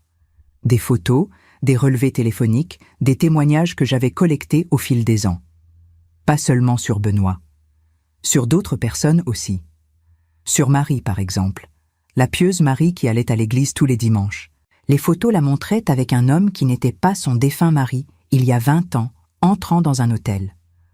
Henri me les avait données avant de mourir, me disant « Si un jour elle te cause des problèmes, utilise ça. » Sur Julien aussi. Des documents prouvant qu'il avait détourné des fonds de l'entreprise familiale avant qu'elle ne ferme. Pas beaucoup, quelques milliers d'euros, mais assez pour le ruiner socialement si c'était révélé. J'avais tout gardé, toutes ces petites munitions, juste au cas où. Mon téléphone sonna à nouveau. Cette fois, c'était un numéro que je reconnaissais. Simone. Colette, dit-elle, sa voix tremblante. Je dois te parler. Je t'écoute. Julien. Il est malade. Le stress de tout ça, il a fait une crise cardiaque ce matin. Il est à l'hôpital. Mon cœur se serra malgré tout. C'était mon frère, après tout. C'est grave? Ils disent qu'il va s'en sortir, mais il doit rester en observation quelques jours. Je viens, dis-je sans réfléchir. Vraiment? Après tout ce qui s'est passé? C'est mon frère, Simone, malgré tout. À l'hôpital Édouard Herriot, je trouvais Julien dans une chambre privée, branché à des moniteurs, le visage gris, l'air diminué. Simone était assise à côté de lui, les yeux rouges. Quand il me vit entrer, Julien détourna le regard. « Tu n'avais pas besoin de venir, » marmonna-t-il. « Si, » répondis-je, m'asseyant de l'autre côté du lit. « Tu es mon frère. Un frère qui t'a utilisé, » dit-il amèrement. « Un frère qui a profité de toi pendant des années. » Oui, admis-je simplement, mais aussi le frère qui m'a défendu à l'école quand les autres enfants se moquèrent de moi, le frère qui m'a appris à faire du vélo, le frère qui a pleuré avec moi quand maman est morte. Ses yeux se remplirent de larmes. « Je suis désolée, Colette, pour tout. Je sais, l'argent, je vais te le rembourser, même si ça me prend des années. On verra, dis-je doucement. Pour l'instant, concentre-toi sur ta santé. » Simone nous regardait, les larmes coulant silencieusement sur ses joues. « Colette, dit-elle, les 7 000 € du sac Louis Vuitton, c'était pour payer les dettes de jeu de Julien. Je ne voulais pas qu'il retourne au casino. J'ai menti pour le protéger. » Je la regardais, cette femme que j'avais jugée superficielle, égoïste, et je vis quelqu'un d'autre, une femme qui aimait son mari malgré ses défauts, qui essayait de maintenir sa famille ensemble. « Tu aurais pu me le dire, dis-je. J'avais honte. On a tous honte de nos secrets, n'est-ce pas ? » « Oui, admis-je. Nous avons tous nos secrets. » Je restai avec eux 1 heure, puis rentrai chez moi alors que le soir tombait. En marchant le long de la Saône, je pensais à tout ce qui s'était passé en 48 heures. Une famille explosée, des secrets révélés, des cœurs brisés, mais aussi, étrangement, une forme de libération. Mon téléphone vibra une dernière fois. Un email de Maître Durand. « Colette, le procureur est très impressionné par votre dossier. Il pense avoir assez pour inculper Benoît Lacroix de fraude fiscale, blanchiment d'argent et association de malfaiteurs. Le procès pourrait avoir lieu dans 6 mois. Préparez-vous à témoigner. » Je souris en lisant ces mots. 6 mois.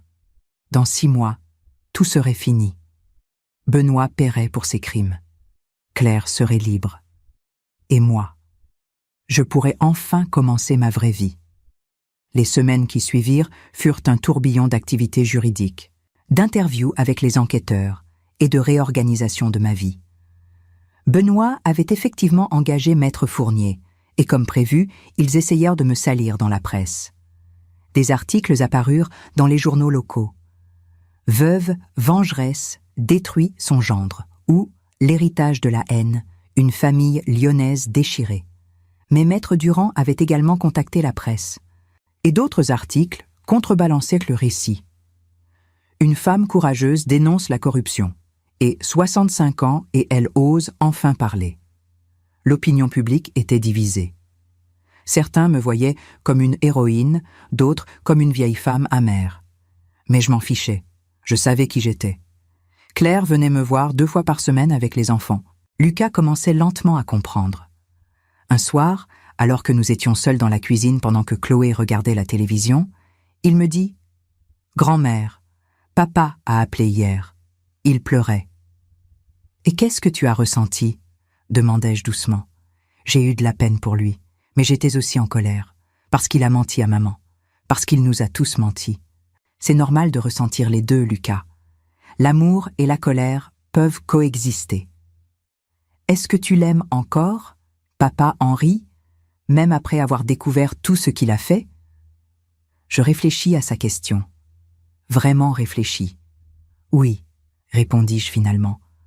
Je l'aime toujours, mais j'aime aussi la vérité plus que mes sentiments. Et parfois, aimer quelqu'un signifie reconnaître ses fautes. Lucas hocha la tête, semblant digérer cette réponse. Tu crois que maman va retrouver quelqu'un d'autre? Peut-être, un jour, quand elle sera prête. Mais d'abord, elle doit se retrouver elle-même. Et toi, tu as déjà pensé à refaire ta vie? Je souris à cette idée. À 65 ans, je pense que mes jours de romance sont derrière moi, Lucas. Maman dit que 65. C'est le nouveau 50, dit-il avec un demi-sourire. Ta maman est gentille, mais pour moi, 65, c'est le nouveau chapitre, pas de romance nécessaire. Mais en vérité, quelque chose d'inattendu s'était produit. Lors d'une de mes visites au commissariat pour compléter ma déposition, j'avais rencontré un homme. Il s'appelait Robert Mercier, avocat bénévole pour une association d'aide aux victimes. 68 ans, veuf depuis 5 ans, sourire chaleureux, yeux intelligents. Nous avions pris un café ensemble après ma déposition, simplement pour parler. Il comprenait ce que c'était de porter des secrets, d'avoir une vie compliquée. Sa femme était morte d'un cancer, Et il avait passé les dernières années à essayer de donner un sens à sa vie à travers le bénévolat. « Vous êtes remarquable », m'avait-il dit ce jour-là. « Pas beaucoup de gens auraient le courage de faire ce que vous faites. »« Ou la folie ?» avais-je répondu avec un sourire. Le courage et la folie sont souvent la même chose, juste vus sous des angles différents. Nous avions échangé nos numéros. Depuis, nous nous envoyons des messages de temps en temps, rien de romantique, juste. Une connexion, une amitié naissante avec quelqu'un qui me comprenait. Un mardi matin, 1 mois après le dîner fatidique, je reçus un appel inattendu. Un numéro de Bordeaux. « Allô ? Colette Renard ?» Une voix masculine, vieillie, hésitante. Mon cœur s'arrêta. Je reconnaissais cette voix, même après près de 40 ans. « Olivier ? Oui, c'est moi. » Un silence, long, lourd, chargé de décennies. « Comment as-tu eu mon numéro ? » « Ta fille, Claire, elle m'a contacté il y a 2 semaines. Elle m'a tout expliqué. Elle voulait savoir si je voulais la rencontrer. » Je m'assis, mes jambes soudainement faibles. « Et tu veux ? » ?»« Oui, mon Dieu, Colette, j'ai une fille. Une fille de 38 ans que je n'ai jamais connue. Comment ? Pourquoi tu ne m'as jamais dit ? » « Parce que j'avais peur, admis-je, les larmes commençant à couler. Peur de perdre Henri, peur de tout détruire, peur de... Je ne sais même plus de quoi j'avais peur. Elle est magnifique, Colette. J'ai vu ses photos. Elle te ressemble. Je souris à travers mes larmes. Elle ressemble à Henri aussi, dans sa gentillesse, sa force. Elle m'a invitée à Lyon pour la rencontrer ses enfants, mes petits-enfants. Tu vas venir ? Je ne sais pas. C'est tellement, c'est trop. Je ne sais pas comment gérer ça. Olivier, dis-je fermement, tu as raté 38 ans de sa vie. Ne rate pas le reste. Un autre silence. Tu as raison. Je viens ce week-end. Claire a dit que tu serais là aussi ? Si tu veux que je sois là, oui. S'il te plaît, j'aurais besoin de te voir, de comprendre, de pardonner peut-être, ou de me détester, dis-je doucement. Non, répondit-il. Je ne peux pas te détester, Colette. J'ai passé 40 ans à essayer d'oublier ce que nous avions partagé, mais je n'ai jamais réussi. Tu as toujours été quelque chose de spécial. Ces mots me transpercèrent. Toutes ces années, je pensais qu'il m'avait oublié, qu'il avait continué sa vie sans un regard en arrière. Je suis désolée, chuchotai-je. Pour tout. Moi aussi. On était jeunes, on était perdus, mais regarde ce qui en est sorti. Une fille incroyable, des petits-enfants. C'est un miracle, non ? Oui, admis-je. Un miracle né d'une erreur. Les meilleurs miracles le sont souvent. Le samedi suivant, je me préparais avec un soin particulier. Robe simple mais élégante, cheveux coiffés, maquillage discret. Claire avait organisé un déjeuner dans un restaurant tranquille du Vieux-Lyon. Juste elle, Olivier, les enfants et moi. J'arrivais en avance, mes mains tremblant légèrement.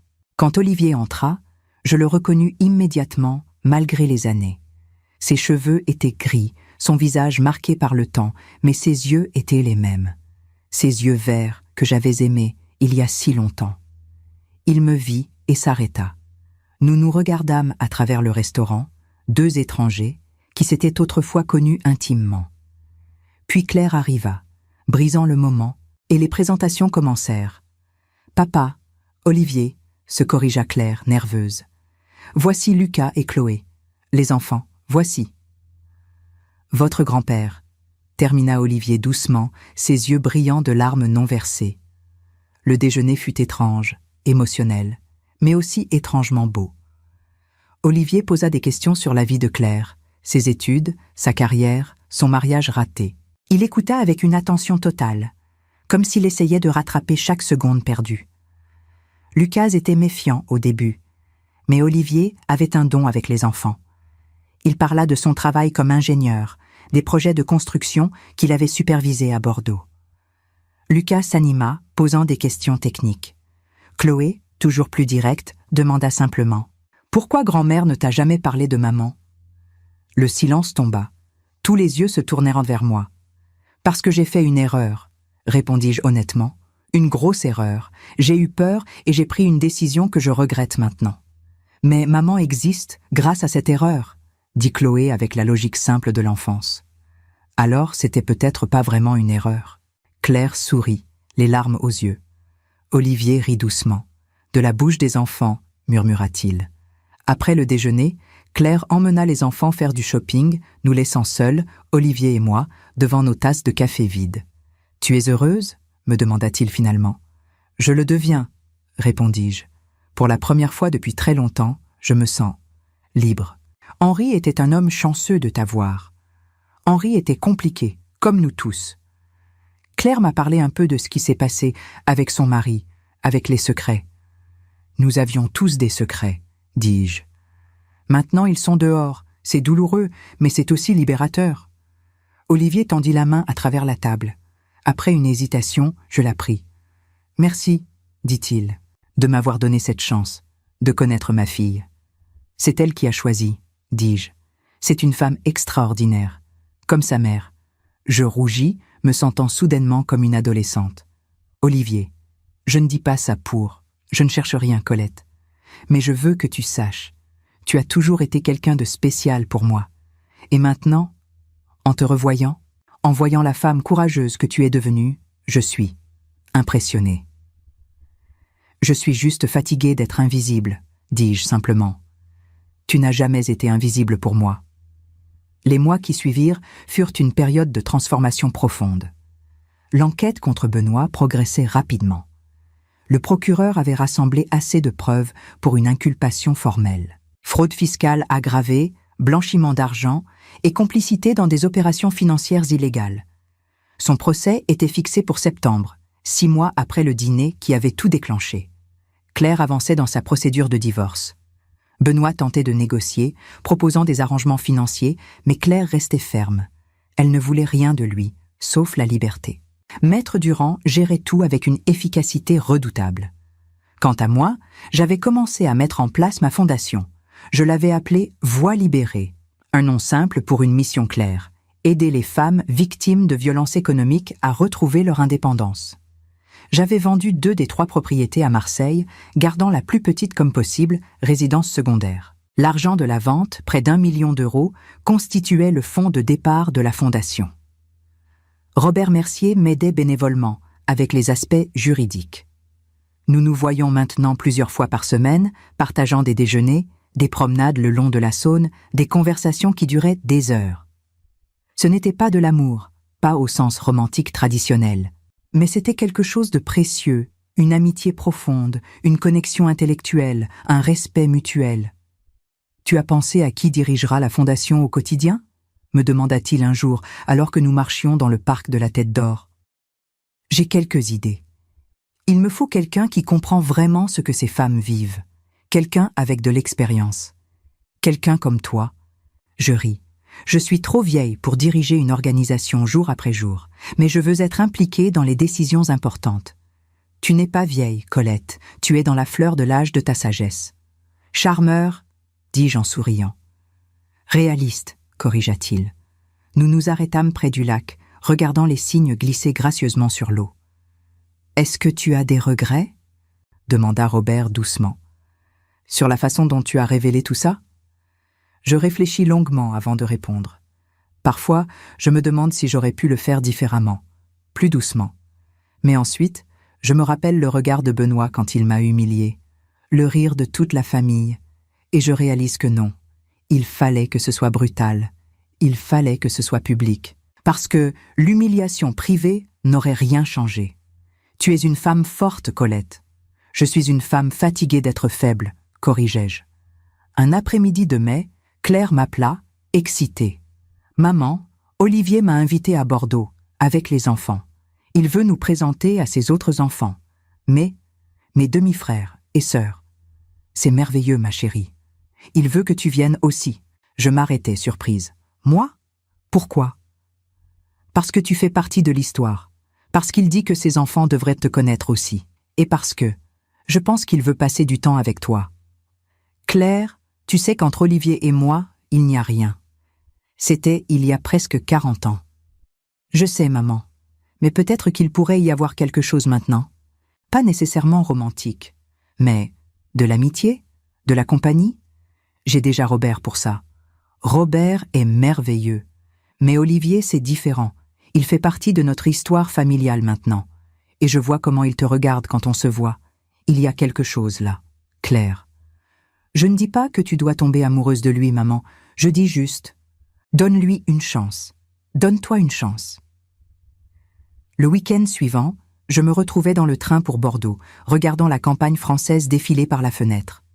Claire et les enfants étaient avec moi, Lucas avec ses écouteurs, Chloé lisant un livre, Claire regardant son téléphone nerveusement.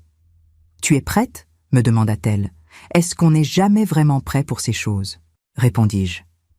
À la gare de Bordeaux, Olivier nous attendait avec 3 autres personnes. Un homme d'environ 40 ans, une femme de 35 ans environ et un jeune homme dans la vingtaine. « Voici Thomas, Aurélie et Julien », présenta Olivier, montrant chacun. « Mes enfants, votre famille. » Les présentations furent maladroites, touchantes. Thomas, l'aîné, ressemblait étonnamment à Olivier jeune. Aurélie avait un sourire chaleureux et immédiatement prit Chloé sous son aile. Julien, le plus jeune, semblait fasciné par Lucas et le bombarda de questions sur ses jeux vidéo préférés. Et puis, Olivier se tourna vers moi. Et voici Colette, la mère de Claire, et quelqu'un de très important de mon passé. Les 3 enfants d'Olivier me regardèrent avec curiosité, mais sans hostilité. Olivier leur avait clairement expliqué la situation. « Enchanté », dis-je simplement. Le week-end fut étrangement merveilleux. Olivier avait loué une grande maison dans la campagne bordelaise, assez de place pour tout le monde. Nous passâmes les journées à nous promener dans les vignobles, à partager des repas, à apprendre à nous connaître. Le samedi soir, après que tous les enfants furent couchés, Olivier et moi nous retrouvâmes seuls sur la terrasse, un verre de vin à la main, regardant les étoiles. « C'est surréaliste, » dit-il. « Il y a 6 mois, je ne savais même pas que Claire existait. Maintenant, j'ai une fille, 2 petits-enfants supplémentaires, et toi, de retour dans ma vie. La vie est imprévisible, » dis-je doucement. « Est-ce que tu regrettes ce qui s'est passé entre nous, il y a toutes ces années ?» Je réfléchis longuement. Je regrette la douleur que ça a causée. Je regrette d'avoir menti à Henri au début, même s'il a fini par tout savoir. Mais je ne regrette pas Claire. Je ne regrette pas d'avoir connu ce que c'était d'être, vivante, même brièvement. Tu n'étais pas heureuse avec Henri. J'aimais Henri, profondément. Mais c'était un amour calme, stable, prévisible. Avec toi, c'était un feu de forêt, dangereux, incontrôlable et finalement insoutenable. Olivier sourit tristement. Un feu de forêt, c'est une bonne description. Et toi, tu as été heureux avec ta femme ? Sandrine était merveilleuse, gentille, patiente, aimante. Nous avons eu une belle vie ensemble, mais elle n'était pas toi. Ces mots restèrent suspendus dans l'air entre nous. Olivier, nous ne pouvons pas réécrire le passé. Je sais, mais peut-être qu'on pourrait écrire un nouveau futur ? Je le regardais, cet homme qui avait été mon amant secret il y a si longtemps, maintenant un homme vieilli, seul, cherchant une connexion. Qu'est-ce que tu proposes exactement ? Rien de dramatique, juste de rester en contact, de nous voir de temps en temps, de voir où ça nous mène, sans pression, sans attente. J'ai 65 ans, Olivier. Je ne suis pas sûre d'avoir l'énergie pour une nouvelle relation. Qui parle de relation ? Je parle de compagnie, d'amitié, de 2 personnes qui ont partagé quelque chose d'important et qui peuvent maintenant partager quelque chose de différent. Je souris. Tu es persistant. J'ai 68 ans. Je n'ai plus le temps d'être timide. Nous restâmes assis en silence, regardant les étoiles, nos doigts se touchant presque sur l'accoudoir entre nos chaises. Le dimanche, avant notre départ, Thomas, le fils aîné d'Olivier, me prit à part. « Madame Renard, je voulais vous dire. Merci. » « Merci ? Pourquoi ? » « Pour avoir contacté mon père, pour lui avoir donné cette chance de connaître Claire. Il était si seul après la mort de maman. Maintenant, il a une raison de sourire à nouveau. C'est Claire qui a pris cette décision, pas moi. Mais c'est vous qui l'avez élevé pour être assez courageuse pour le faire. Ça vient de vous. » Ces mots me touchèrent profondément. Dans le train du retour, Claire me regarda avec un sourire entendu. « Alors, comment ça s'est passé avec Olivier ?»« Claire, ne commence pas. Je ne commence rien. Je constate juste que vous avez passé beaucoup de temps ensemble et qu'il te regardait comme... Eh bien, comme un homme regarde une femme qu'il admire. Nous sommes amis, c'est tout. »« Pour l'instant, dit-elle avec un clin d'œil. Je levai les yeux au ciel, mais je ne pouvais pas m'empêcher de sourire. De retour à Lyon, la réalité me rattrapa rapidement. Le procès de Benoît approchait. Maître Durand m'avait prévenu que je devrais témoigner, que Maître Fournier essaierait de me discréditer. « Ils vont suggérer que vous êtes une femme vindicative, jalouse, peut-être même mentalement instable, » m'avertit-il lors d'une réunion dans son bureau. « Laissez-les essayer, » répondis-je calmement. « J'ai les documents, j'ai les preuves, et j'ai la vérité. » La vérité ne suffit pas toujours devant un tribunal. Il faut aussi de la crédibilité. Et Fournier est expert pour détruire la crédibilité des témoins. Alors, je devrais être plus forte que ces attaques. Maître Durand me regarda avec respect. « Vous êtes une cliente remarquable, Colette. La plupart des gens dans votre situation auraient abandonné depuis longtemps. » « La plupart des gens n'ont pas passé 3 ans à planifier leur revanche, dis-je avec un sourire en coin. Le soir même, je reçus un appel inattendu. Marie. « Colette, dit-elle, sa voix faible.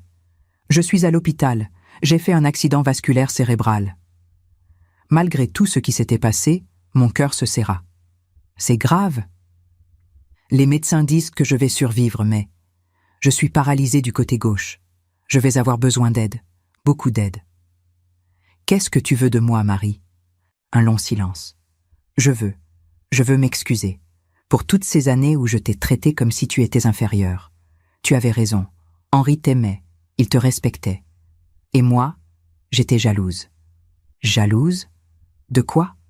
De la façon dont il te regardait. Mon frère n'a jamais regardé personne d'autre comme il te regardait. Même quand il était en colère contre toi, même quand il découvrait tes secrets, il t'aimait d'un amour que je n'ai jamais connu. Les larmes me montèrent aux yeux. Marie, je sais que je n'ai pas été gentille avec toi. Je sais que tu as des photos, des preuves de mes propres secrets, et je ne te demande pas de les détruire. Je te demande juste de venir me voir. Une fois, pour qu'on puisse parler, vraiment parler. Le lendemain, je me rendis à l'hôpital. Marie était dans une chambre privée, la moitié de son visage affaissé, son bras gauche inerte. Elle semblait avoir vieilli de 10 ans en quelques jours. Je m'assis à côté de son lit. « Tu es venue ?» dit-elle, sa voix pâteuse. « Bien sûr. Pourquoi ? Après tout ce que je t'ai fait ? Parce que tu es la sœur d'Henri, parce que malgré tout, nous sommes liés, et parce que j'en ai assez de la haine. » Marie pleura, des larmes coulant sur son visage paralysé. « Les photos, dit-elle, de moi et cet homme. Tu vas les utiliser ? » Je sortis l'enveloppe de mon sac, celle que j'avais gardée pendant des années. Je l'ouvris, en sortis les photos, et puis, devant elle, je les déchirai. « Non, dis-je simplement. Je ne vais pas les utiliser. Tes secrets peuvent mourir avec toi, tout comme les miens. » Marie sanglota, sa main valide agrippant la mienne. « Merci. Merci, Colette. » Nous restâmes assises ensemble pendant 1 heure. 2 femmes qui s'étaient détestées pendant des décennies, maintenant unies dans leur vulnérabilité partagée. En quittant l'hôpital, je me sentis encore plus légère. Chaque secret abandonné, chaque pardon accordé était un autre poids retiré de mes épaules. Septembre arriva avec ses feuilles qui commençaient à roussir et ses matins plus frais. Le jour du procès de Benoît était enfin là. Le palais de justice de Lyon était imposant, ses colonnes de pierre témoins de décennies de vérité et de mensonges révélés. Je m'habillai avec soin ce matin-là. Tailleur noir sobre, perles d'Henri au cou, cheveux attachés en un chignon strict. Je voulais avoir l'air digne, crédible, inattaquable.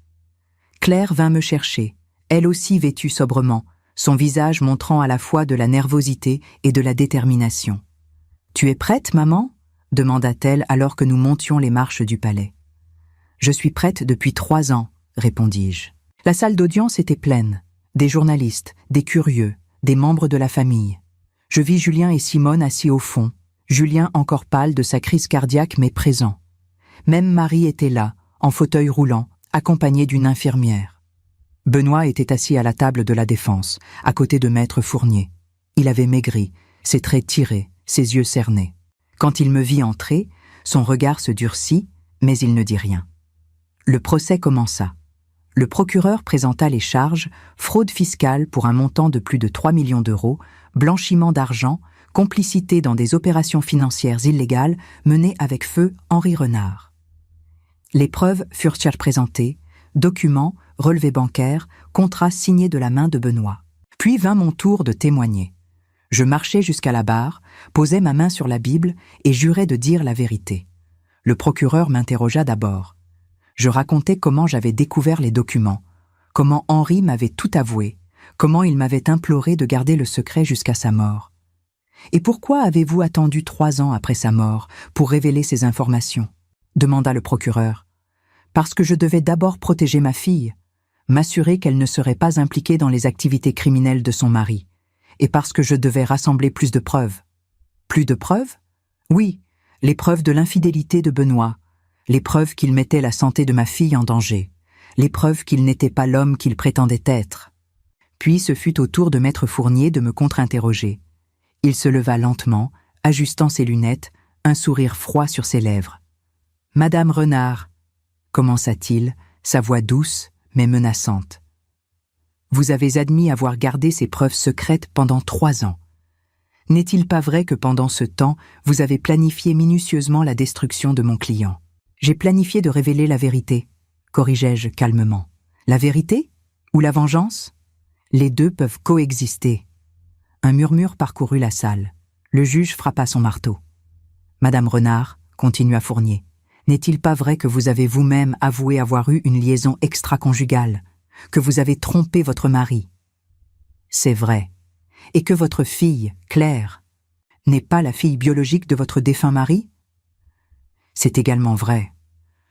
Alors comment pouvez-vous vous tenir devant cette cour et condamner mon client pour des indiscrétions similaires ? Je le regardai droit dans les yeux. Parce que mon mari savait. Je lui ai tout avoué. Il a choisi de me pardonner et d'élever Claire comme sa fille. Benoît, lui, a menti, trompé, et mis ma fille en danger sans jamais lui donner le choix.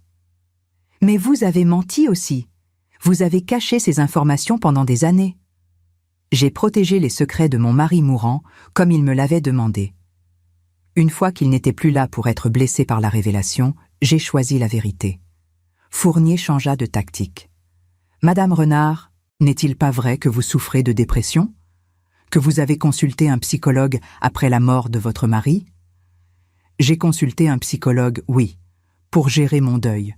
Cela fait de moi quelqu'un de responsable, pas d'instable. Votre psychologue vous a-t-il prescrit des médicaments ? Des anxiolytiques légers, pendant quelques mois, que j'ai arrêtés il y a 2 ans. Donc vous étiez sous médication quand vous avez pris la décision de révéler ces informations ? Non, j'étais parfaitement lucide et sobre.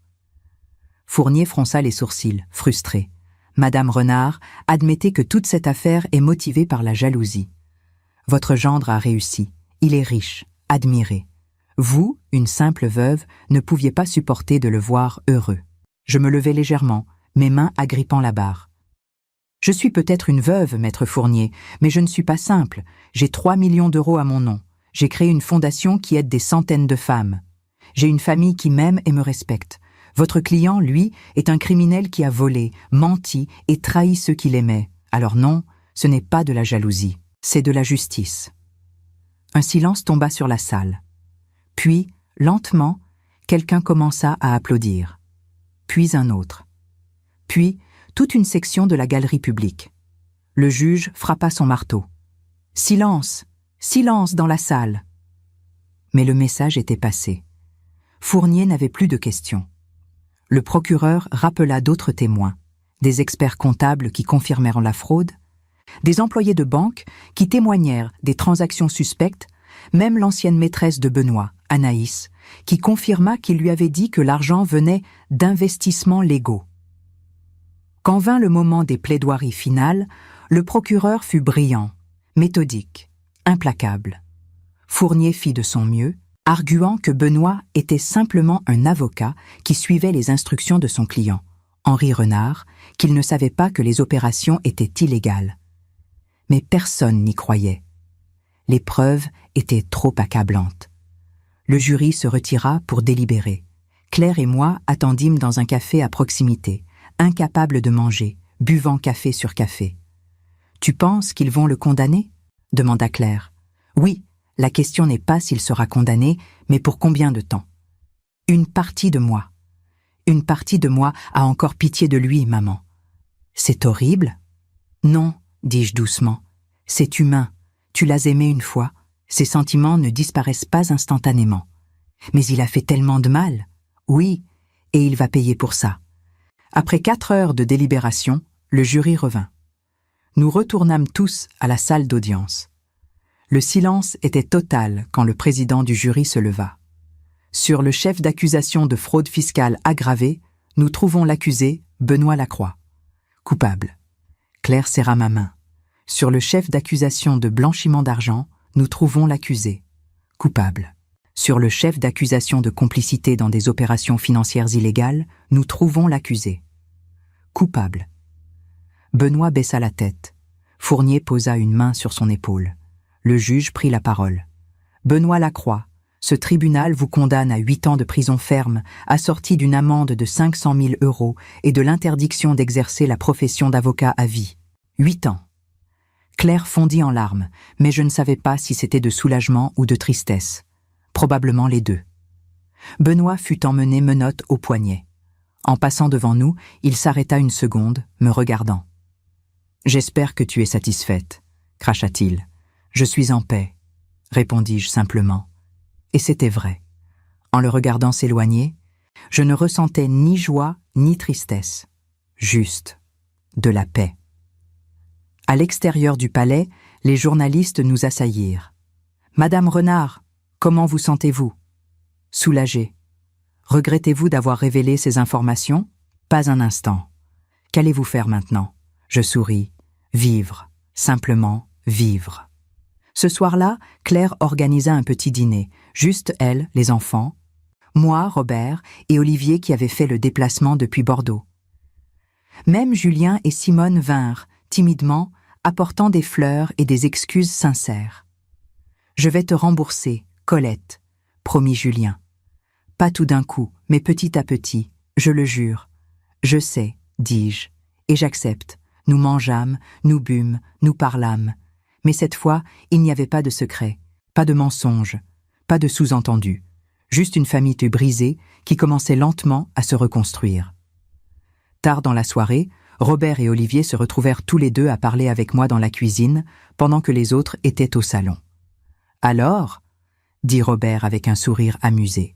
« Nous voilà 2 vieux messieurs en compétition pour les attentions d'une dame remarquable. » Olivier rit. « Je ne pense pas que ce soit une compétition. Nous sommes différents, nous offrons des choses différentes. »« C'est vrai, » admit Robert. « Mais la question est, qu'est-ce que Colette veut ?» Ils me regardèrent tous les deux, je souris. « Pour l'instant, je veux juste votre amitié. Tous les deux. Je ne suis pas prête pour plus. Peut-être ne le serai-je jamais. Mais j'apprécie énormément votre présence dans ma vie. »« C'est honnête, » dit Olivier. « Et c'est suffisant, » ajouta Robert. Ils trinquèrent. Ces 2 hommes qui m'offraient leur affection sans exiger quoi que ce soit en retour. En rentrant chez moi cette nuit-là, je me tins devant la fenêtre de mon salon, regardant Lyon scintiller sous les étoiles. Tant de choses avaient changé depuis ce dîner de décembre. Une famille détruite, reconstruite différemment. Des secrets révélés, des pardons accordés. Une vie transformée. Je pensais à Henri, me demandant s'il approuverait ce que j'avais fait. Quelque part, je pensais que oui. Il m'avait dit de vivre, de me montrer. Et c'est exactement ce que j'avais fait. 6 mois plus tard, au printemps suivant, je me tenais devant un petit bâtiment rénové dans le quartier de la Croix-Rousse. Une plaque brillante était fixée à côté de la porte. Fondation Voix libérée. Centre d'aide aux femmes victimes de violences économiques. Claire était à mes côtés, tenant le ruban rouge que nous allions couper ensemble. Robert et Olivier étaient là aussi, ainsi qu'une 20aine de femmes qui seraient les premières bénéficiaires du programme. Des journalistes, des représentants de la mairie, des associations partenaires. Même Marie était venue, toujours en fauteuil roulant, mais avec un sourire sur son visage, partiellement paralysé. « Maman, » dit Claire doucement, « tu veux dire quelques mots ?» Je m'avançai vers le petit podium installé pour l'occasion. Mon cœur battait fort, mais pas de nervosité, d'excitation. « Il y a 1 an, commençai-je, ma voix portant clairement dans l'air printanier. J'étais une femme invisible, une veuve silencieuse qui gardait des secrets, qui acceptait l'humiliation, qui se cachait derrière le confort de l'ombre. Aujourd'hui, je suis ici, devant vous tous, pour dire plus jamais. » Un murmure d'approbation parcourut la foule. Cette fondation n'existe pas pour venger des torts passés. Elle existe pour donner à d'autres femmes ce que j'ai eu la chance de découvrir, leur propre force. Trop de femmes sont prisonnières de relations où l'argent est une arme, où le contrôle financier est une forme de violence aussi réelle que les coups. Je regardais les femmes devant moi, ces femmes qui portaient leurs propres secrets, leurs propres fardeaux. Voix libérée va vous offrir des conseils juridiques gratuits, un accompagnement psychologique, une aide financière temporaire pour échapper à des situations dangereuses et des formations professionnelles pour retrouver votre indépendance. Mais plus que tout, nous vous offrons quelque chose de plus précieux, la permission d'être vu, d'être entendu, d'exister pleinement. Des applaudissements éclatèrent. Je sentis des larmes couler sur mes joues, mais c'étaient des larmes de joie. Claire me rejoignit, prenant ma main. Ma mère m'a appris que le silence n'est pas une faiblesse, mais qu'il ne devrait jamais être une prison, dit-elle au micro. Elle m'a montré qu'il n'est jamais trop tard pour dire la vérité, jamais trop tard pour se battre, et jamais trop tard pour recommencer. Ensemble, nous coupâmes le ruban. La porte de la fondation s'ouvrit, et les femmes entrèrent une à une, franchissant le seuil vers leur nouvelle vie. Plus tard, lors de la réception, une jeune femme d'environ 30 ans s'approcha de moi. Elle avait un œil au beurre noir mal camouflé sous le maquillage, des mains tremblantes. « Madame Renard, » dit-elle doucement, « je m'appelle Sophie. J'ai lu votre histoire dans le journal. Mon mari. Il contrôle tout notre argent. Je ne peux même pas acheter des chaussures pour mes enfants sans sa permission. Et quand je demande, il me frappe. » Mon cœur se serra. « Vous êtes venu ici aujourd'hui seul ?» demandai-je. « Oui, je lui ai dit que j'allais faire les courses. J'ai peut-être 2 heures avant qu'il commence à s'inquiéter. »« 2 heures, c'est suffisant pour commencer, » dis-je fermement. « Venez, je vais vous présenter à notre directrice, Madame Fontaine. Elle va vous expliquer comment nous pouvons vous aider. » Madame Fontaine était une ancienne juge à la retraite que j'avais recrutée pour diriger la fondation. Dure mais compatissante, efficace mais humaine. Exactement ce qu'il fallait. En regardant Sophie parler avec elle, je vis mon propre reflet. Pas celui de la femme battue physiquement, mais celui de la femme contrôlée, diminuée, rendue invisible par quelqu'un qui prétendait l'aimer. Robert s'approcha de moi, me tendant un verre de champagne. « Tu dois être fier, » dit-il. « Je suis. »« Comblé, » répondis-je. « Pour la première fois de ma vie, je sens que je fais quelque chose qui compte vraiment. Henri serait fier aussi. » Je pense que oui. Malgré ses défauts, au fond, il voulait faire le bien. Il s'est juste perdu en chemin. Comme beaucoup d'entre nous, dit Robert philosophiquement. Olivier nous rejoignit, tenant un verre de vin rouge. Impressionnant, Colette, vraiment impressionnant. Merci d'être venue de Bordeaux. Je ne manquerai ça pour rien au monde. Les 3, nous nous tenions ensemble, regardant les gens circuler dans le nouveau centre. Cette chose que j'avais créée à partir de la douleur et des secrets. Alors, dit Robert avec un sourire malicieux. Olivier me disait qu'il envisage de déménager à Lyon. Je me tournai vers Olivier, surprise. C'est vrai? Il rougit légèrement. Je pensais, ma fille est ici, mes petits-enfants, et d'autres raisons. D'autres raisons? Répétai-je, amusé. Une raison en particulier, admit-il, mais je ne veux pas te presser. Je sais que tu es occupé avec la fondation, avec ta nouvelle vie. C'est vrai, admis-je, mais il y a toujours de la place pour les amis, de bons amis. Juste des amis? Demanda-t-il, ses yeux verts pétillants. Pour l'instant, dis-je fermement, mais qui sait ce que l'avenir réserve? Robert rit. Eh bien, Olivier, Il semble que nous soyons tous les deux en compétition pour la patience. Je peux vivre avec ça, dit Olivier. Ce soir-là, après que tout le monde fut parti, je restais seul dans le centre. Je marchais dans les pièces vides, le bureau de conseil juridique, la salle de thérapie, la salle de formation, la petite bibliothèque que j'avais remplie de livres sur l'empowerment féminin. Je m'arrêtais devant une photo encadrée que j'avais accrochée dans l'entrée. C'était Henri et moi le jour de notre mariage, il y a 42 ans. Nous étions si jeunes, si pleins d'espoir, sans savoir tout ce qui nous attendait. « Je l'ai fait, Henri », murmurai-je à la photo. « J'ai utilisé ce que tu m'as laissé pour faire quelque chose de bien. J'espère que tu es fier. » Le visage figé d'Henri me souriait depuis le cadre. Mon téléphone vibra. Un message de Claire. « Les enfants disent de bonne nuit, grand-mère. Lucas veut savoir si tu peux l'aider avec son projet sur les femmes importantes de l'histoire la semaine prochaine. Il veut écrire sur toi. » Je souris en tapant ma réponse. « Dis-lui que je serai honorée et que l'histoire n'est pas encore terminée. » Parce que c'était vrai. Mon histoire n'était pas terminée. J'avais 66 ans maintenant, mais je me sentais plus jeune, plus vivante que jamais. Les semaines suivantes furent un tourbillon d'activités. La Fondation commença à recevoir des demandes d'aide de toute la région Auvergne-Rhône-Alpes. Nous aidâmes Sophie à quitter son mari violent, à obtenir une ordonnance restrictive, à trouver un appartement et un travail. Elle fut notre première vraie réussite. D'autres suivirent. Martine, 60 ans, dont le mari contrôlait chaque centime de sa pension. Nadia, 28 ans, empêchée par son père de travailler ou d'étudier. Isabelle, 45 ans, piégée dans un mariage où elle devait mendier pour de l'argent pour nourrir ses enfants. Chacune de leurs histoires résonnait en moi. Chacune d'elles était un rappel de pourquoi j'avais choisi de briser mon propre silence. Un après-midi de juin, je reçus un appel inattendu. Une voix masculine, jeune, hésitante. « Madame Renard ?